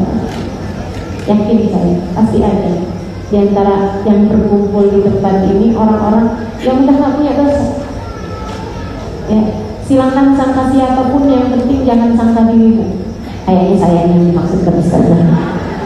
Saya bilang udah gak punya dosa, saya nggak ada. Karena yang merasa yang beneran sudah mendapatkan ampunan seringkali malah melihat dosanya kayak yang paling besar gitu. Berarti saya dong, saya melihat dosa saya yang paling besar ya. Berarti saya bukan juga berarti.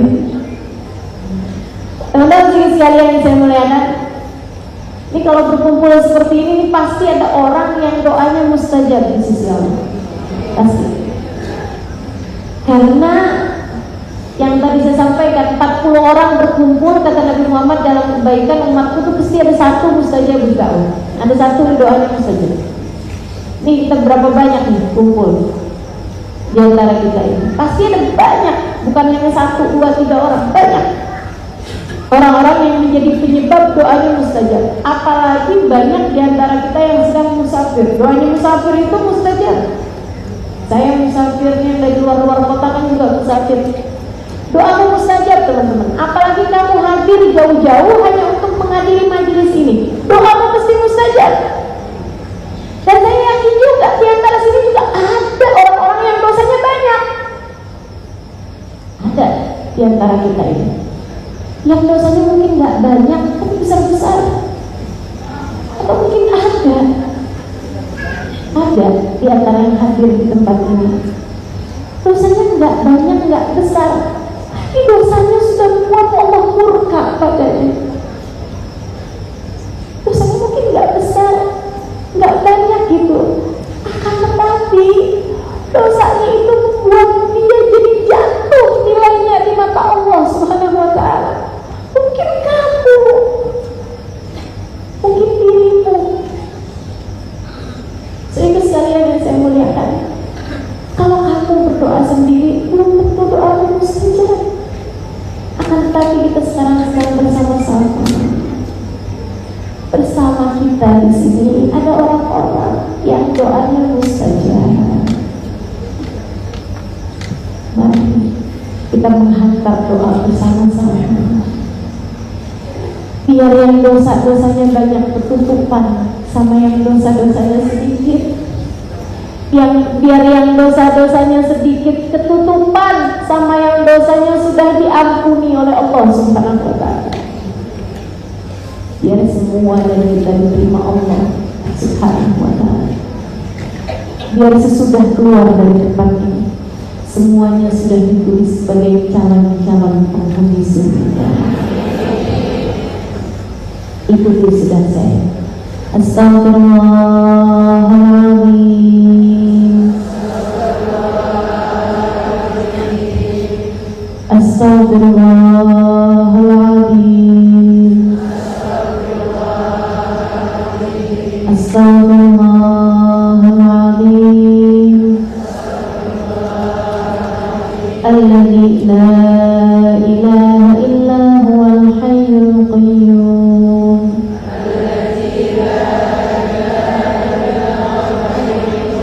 Wa atubu ilaihi. Astagfirullahaladzim. Astagfirullahaladzim. Astagfirullahaladzim. Alladzi la ilaha illa huwal hayyul qayyum.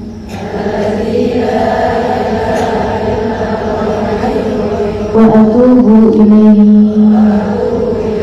Rabbighfirli warhamni wa tub alayya.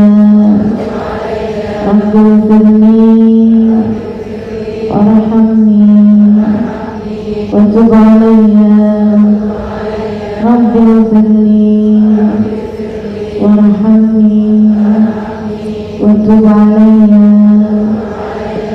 Ya Allah, ya Allah, ya Allah, ya Rahman, ya Rahim, ya Ghafur, ya Ghaffar, ya Awwal al-awwalin, ya Akhir al-akhirin, ya Dzal Quwwatil Matin,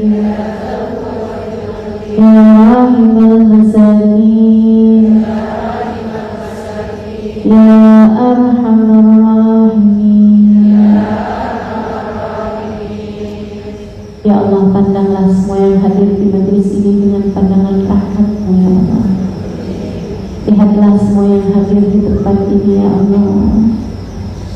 Dan lihatlah buku-buku catatan yang telah tertulis dari amal perbuatannya ya Allah, sedari dia balik sampai dengan sekarang ya Allah. Allahumma ya Allah, ya Allah, ya Allah. Yang dosanya banyakkan, kasih padanya ampunan yang banyakkan ya Allah. Yang dosanya besar-besar, kasih padanya ampunan yang besar-besar ya Allah. Bukankah yang Maha Dermawan memberi sesuai dengan kebutuhan? Dan bukankah Engkau menamakan dirimu Sang Maha Dermawan? Maka ya Allah, ya Allah, ya Allah, ampunilah semua dosa-dosa kami ya Allah. Kami mohon padamu ya Allah, dengan keberkahan Nabi besar Muhammad SAW yang telah kami baca maulidnya dari baginda ya Allah. Kami umat Nabi Muhammad SAW, jika Engkau hanya berkenan menerima yang baik-baik dari umat Nabi Muhammad, lantas yang seperti kami kepada siapa harus datang ya Allah? Jika Engkau hanya berkenan menerima hamba-hambamu yang soleh-solehah dari umat Nabi Muhammad ini ya Allah, lantas hamba-hambamu umat Nabi kami Muhammad yang seperti kami kepada siapa harus datang ya Allah? Lihatlah semuanya ya Allah, dan jadikanlah kami semua hamba-Mu yang soleh. Allahumma ya Allah, Yang jadi istri di antara kami, jadikan ia istri yang salehah, dan suaminya jadikan suami yang saleh ya Allah. Yang jadi ibu di antara kami, mampukan ia mendidik anak-anaknya ya Allah. Jadikan ia ibu yang salehah bagi anak-anaknya ya Allah, dan jadikan anak-anaknya anak-anak yang saleh dan salehah. Allahumma ya Allah, semua dari kami ya Allah, jadikan kami anak-anak yang salehah bagi kedua orang tua kami ya Allah.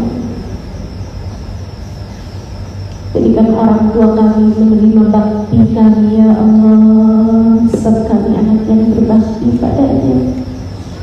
Jangan sampai Kau jadikan orang tua kami menerima kedurhakaan dari kami ya Allah. Ampuni segala kedurhakaan dari kami anak-anaknya ya Allah. Allahumma ya Allah, jadikan kami anak-anak yang dapat membahagiakan orang tua kami ya Allah, di dunia hingga kelak di hari akhirat nanti ya Allah.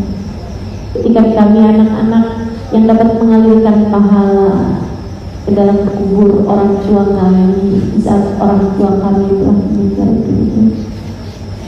Allahumma ya Allah, ya Allah, ya Allah, kepada Kau kami mohon ya Allah, jadikan kami dapat menjaga sholat kami, dapat menjaga puasa kami, dapat baik dalam berzikir kepadamu, dapat memperbanyak membaca Al-Quran, dapat memperbanyak bersolawat kepada Nabi Muhammad. Mudahkan kami untuk dapat melakukannya ya Allah, sebab kami tahu kami tidak dapat beribadah kepadamu ya Allah kecuali jika Engkau memberikan kepada kami hidayahmu untuk kami. Karuniakanlah kami hidayahmu itu ya Allah. Allahumma ya Allah, rasakan kepada kami nikmatnya ibadah seperti yang telah dirasakan oleh hamba-hamba yang tercinta di sisi-Mu ya Allah. Bangunkan kami di waktu malam untuk bermunajat padamu, seperti mana Engkau telah membangunkan hamba-hamba tercinta di sisi-Mu untuk melakukan hal yang seperti itu. Allahumma ya Allah, pandanglah semua yang hadir di tempat ini ya Allah. Tambahkan iman dalam hati kami ya Allah, tambahkan cinta dalam hati kami ya Allah. Ampuni segenap dosa-dosa kami ya Allah, tutup segenap aib-aib kami ya Allah. Kasihanilah kami dimanapun saja kami berada ya Allah. Kasihanilah kami dimanapun saja kami berada ya Allah. Sayangi kami dimanapun saja kami berada ya Allah. Sayangi kami saat sekarang kami ada di sini ya Allah. Sayangi kami sekeluar kami dari majelis ini ya Allah. Sayangi kami di sisa umur kami ya Allah. Sayangi kami di saat ajal datang menjemput kami ya Allah. Sayangi kami ketika roh kami keluar dari jasad kami ya Allah. Sayangi kami ketika kami sudah tidak lagi melekat dalam badan kami ya Allah. Sayangi kami ketika orang-orang mulai menguburkan kami ya Allah. Sayangi kami ketika kami sudah masuk dalam alam kubur kami ya Allah. Sayangi kami ketika kami mulai ditanyai oleh malaikat mungkar nakir ya Allah. Sayangi kami ya Allah hingga Kau bahagiakan kami dalam alam kubur kami ya Allah. Sayangi kami di saat hari kiamat nanti ya Allah. Sayangi kami di padang mahsyar nanti ya Allah. Sayangi kami dan kumpulkan kami di belakang Nabi Muhammad ya Allah. Sayangi kami di saat amal kami ditimbang ya Allah. Sayangi kami di saat buku-buku amal kami dibagikan ya Allah. Sayangi kami di saat kami harus melewati jembatan ya Allah. Jangan ada siapapun di antara kami yang Kau biarkan kakinya tergelincir masuk ke dalam neraka-Mu ya Allah. Karena ia pasti tidak akan sanggup terhadap adabnya ya Allah. Karena ia pasti tidak akan sanggup ya Allah, karena ia pasti tidak akan sanggup terhadap sakitnya ya Allah. Karenanya sayangilah ya Allah dan selamatkan semuanya ya Allah. Sayangilah kami dan masukkan kami ke dalam surga-Mu ya Allah. Sayangilah kami dan masukkan kedua orang tua kami ke dalam surga-Mu ya Allah. Sayangilah kami dan masukkan anak-anak kami ke dalam surga-Mu ya Allah. Sayangilah kami dan masukkan semua orang-orang yang kami cintai ke dalam surga-Mu ya Allah.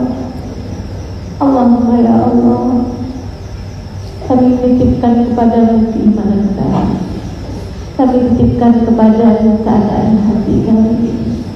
Kami titipkan kepadamu ya Allah kehidupan kami, karena kami tahu Engkaulah yang dapat menjaganya dengan sebaik-baiknya. Allahumma ya Allah, kami titipkan kepadamu anak-anak kami. Kami titipkan kepadamu keluarga kami. Tolong jaga mereka ya Allah, seperti mana Engkau telah menjaga keluarga dari orang-orang yang saleh-saleh. Allahumma rabbana atina fid dunya hasanah fil akhirati hasanah wa qina adzabannar. Bimbing kami senantiasa ya Allah, bimbing mata, telinga, lisan, tangan, kaki, perut, farji kami ya Allah. Bimbing hati-hati kami ya Allah, untuk dapat mengerjakan semua yang Kau inginkan dalam kehidupan kami ya Allah. Allahumma ya Allah, jangan pernah lepaskan bimbingan-Mu dari kami ya Allah. Allahumma ya Allah, ya Allah, ya Allah, kepada Engkau kami mohon, apabila datang ajal menjemput kami, matikan kami dalam husnul khatimah.